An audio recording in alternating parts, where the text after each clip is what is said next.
100 দিনে 605টা খুন, মানে দিনে 6টা বেরা। 194টা অপহরণ, মানে দিনে অন এভারেজ 2টা। 294টা ছিনতাই রেকর্ডেড, মানে দিনে 3টা বেরা। মানে অভিযোগ পাওয়া গেছে। অ্যাকচুয়ালি যে কত বছর তার তো কোনো হিসাব নাই। ওই দেশের স্বরাষ্ট্রমন্ত্রী এসে বলতেছে যে দেশের আইন শৃঙ্খলা পরিস্থিতি খুব ভালো, অন্যান্য সময়ের চেয়ে অনেক ভালো। বিদ্যুৎ মন্ত্রী এসে কইতেছে যে 11 জন ইলেকট্রিসিটিতে, মানে বিদ্যুতের পৃষ্ঠ হয়ে মারা গেছে, তার মানে তো দেশে বিদ্যুৎ আছে। বাঙালির ধৈর্য আছে ভাই আপনাদের। উন্নত বিশ্বের কোন দেশে হইলে এরকম, মানে প্রথমত মন্ত্রীরা তো এরকম সাহসী পাইতো না এসে কনের, ঠিক আছে?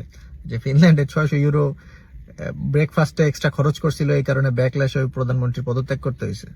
আর আপনার মানুষ মারা যেতেছে, কইতেছে কিছু বলার নাই,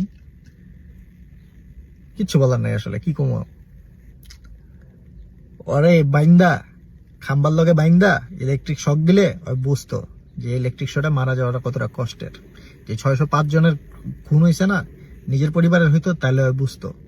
অপহরণ নিজের হইতো তাইলে বুঝতো। হয় এডি আইসা এডির হয় না তো, এদের নিজের কিছু হয় না তো, এরা তো মনে করেন যে কিছু হইলেই মনে করেন গেস্ট হাউসে চলে যাবো, কিছু হইলেই বিদেশে যায় মনে করেন যে যে দেশের যে টাকাগুলা মারবো মাইরা যায় দেশের বিদেশে যায় আরাম আরামসে কাটাইবো, ঠিক আছে?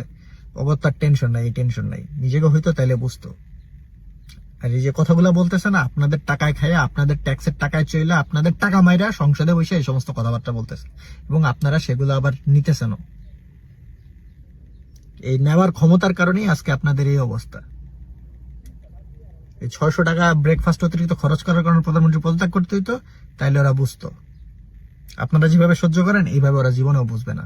হাজার হাজার কোটি টাকা মাইরা লয়ে যেতেছে, কোনো হিসাব নেই, বুঝবো কেমনে হয়?